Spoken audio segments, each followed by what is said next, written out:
गिद्ध की उड़ान। गिद्धों का एक झुंड खाने की तलाश में भटक रहा था। उड़ते उड़ते वे एक टापू पे पहुंच गए।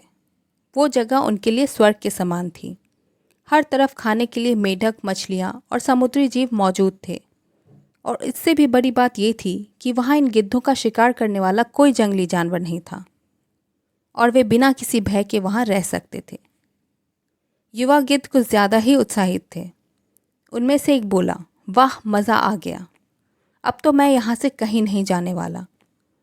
यहाँ तो बिना किसी मेहनत के ही हमें बैठे बैठे खाने को मिल रहा है। बाकी गिद्ध भी उसकी हाँ में हाँ मिला खुशी से झूमने लगे। सबके दिन मौज मस्ती में बीत रहे थे, लेकिन झुंड का सबसे बूढ़ा गिद्ध इससे खुश नहीं था। एक दिन अपनी चिंता जाहिर करते हुए वो बोला, भाइयों, हम गिद्ध हैं। हमें हमारी ऊंची उड़ान और अचूक वार करने की ताकत के लिए जाना जाता है, पर जब से हम यहाँ आए हैं हर कोई आराम कर रहा है।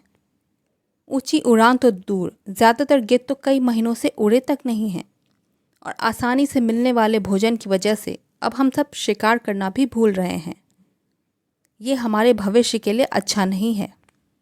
मैंने फैसला किया है कि मैं इस टापू को छोड़ वापस उन पुराने जंगलों में लौट जाऊंगा। अगर मेरे साथ कोई चलना चाहे तो चल सकता है। बूढ़े गिद्ध की बात सुन बाकी गिद्ध हंसने लगे। किसी ने उसे पागल कहा तो कोई उसे मूर्ख की उपाधि देने लगा। बेचारा बूढ़ा गिद्ध अकेले ही वापस लौट गया। समय बीता। कुछ वर्षों बाद बूढ़े गिद्ध ने सोचा, न जाने मैं अब कितने दिन जीवित रहूं। क्यों ना एक बार चलकर अपने पुराने साथियों से मिल लिया जाए।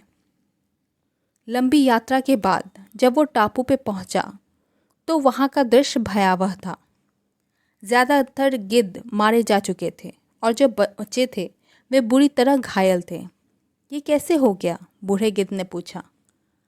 कराहते हुए घायल गिद्ध बोला, हमें क्षमा कीजिए, हमने आपकी बातों को गंभीरता से नहीं लिया और आपका मजाक तक उड़ाया। दरअसल आपके जाने के कुछ महीनों बाद एक बड़ी सी जहाज़ इस टापू पे आई और चीतों का एक दल यहाँ छोड़ गई। चीतों ने पहले तो हम पर हमला नहीं किया, पर जैसे ही उन्हें पता चला कि हम सब ना ऊंचा उड़ सकते हैं और ना अपने पंजों से हमला कर सकते हैं, उन्होंने हमें खाना शुरू कर दिया। अब हमारी आबादी ख़त्म होने की कगार पर है। बस हम जैसे कुछ घायल गिद्ध ही जिंदा बचे हैं। बूढ़ा गिद्ध उन्हें देखकर बस अफसोस ही कर सकता था। वो वापस जंगलों की तरफ उड़ चला। सीख। इस कहानी से हमें ये सीख मिलती है कि हम कितने भी बड़े क्यों ना हो जाएं, फिर भी हमें अपने से बड़ों की बातों को अनसुना नहीं करना चाहिए, क्योंकि उन्होंने हमसे ज़्यादा दुनिया देखी हुई है।